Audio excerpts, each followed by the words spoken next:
cover story tonight is about something that happened 31 years ago. So why should we discuss it now? Because China wants to erase all mention of it. The Tiananmen Square massacre is something that China wants the world to forget. Tonight we bring you the story, how China killed any hope of democracy in Beijing, how the ghost of Tiananmen still haunts it, and how it still guides China's hand to unleash horrors on its own people. 4th June 1989. That's when the Chinese military entered Beijing's Tiananmen Square and crushed a pro-democracy movement. These images are chilling. They shook the world and they led to China's isolation. 31 years on, China is at the same crossroads, isolated and cracking down on pro-democracy protesters. 31 years later, China is still a one-party state. It is still deeply authoritarian. It is still stifling dissent and still muzzling the voices of its citizens. The entire world is commemorating this day, the whole world but China. In Hong Kong, the Tiananmen anniversary is being marked by a crackdown. For the first time in all these years, Beijing has cancelled an annual candlelight vigil in Hong Kong. Barricades surround the Victoria Park in Hong Kong, which is the traditional venue of the vigil. This event was the only one of its size on Chinese soil. It was a tradition to keep the memories of those killed alive. It has now been called off. China is citing a ban on large gatherings, and we thought China had conquered the Wuhan virus. Hong Kong is fighting back nonetheless. Similar gatherings are being held across the city, smaller ones. The citizens are paying tributes from wherever they are. They're also fighting back in the Hong Kong legislature. Beijing has managed to get a controversial bill passed here. It is called the National Anthem Bill. This bill criminalizes disrespect of China's national anthem. It makes the singing of the national anthem compulsory in Hong Kong.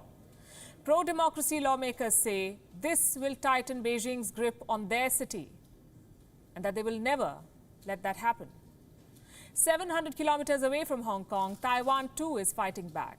Tsai Ing-wen, the Taiwanese president, has urged Beijing to acknowledge the Tiananmen crackdown. She says, and I quote, "Around the world, there are 365 days in a year. Yet in China, one of those days is purposely forgotten each year. In Taiwan, there were once days missing from our calendar, but we worked to bring them to light. I hope one day China can say the same." But we all live in hope. Taiwan wants China to confront the legacy of this massacre. It's not happening in a hurry.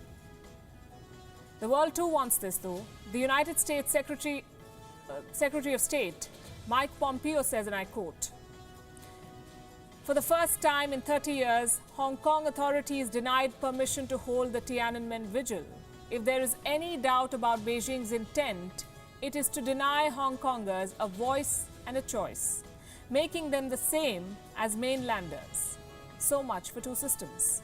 Also backing Hong Kong's independence is the United Kingdom. Prime Minister Boris Johnson. He's given his government's biggest message of intent. He says China must not infringe on the political and civic freedoms in Hong Kong. I do think that what is happening now is potentially going to be an infringement of the Sino-UK, Sino-British Agreement of 1987. It protects political and civic freedoms in Hong Kong. That looks as though it could be very, very badly eroded by what is being proposed. And so what we're saying is that we want to hold out our hand, a hand of friendship and support and loyalty to the people of Hong Kong. The European Union too has extended support to Hong Kong. The EU says, and I quote, "We trust that the people of Hong Kong and Macau will be free to mark the anniversary appropriately. Freedom is now more important than ever in light of the recent development."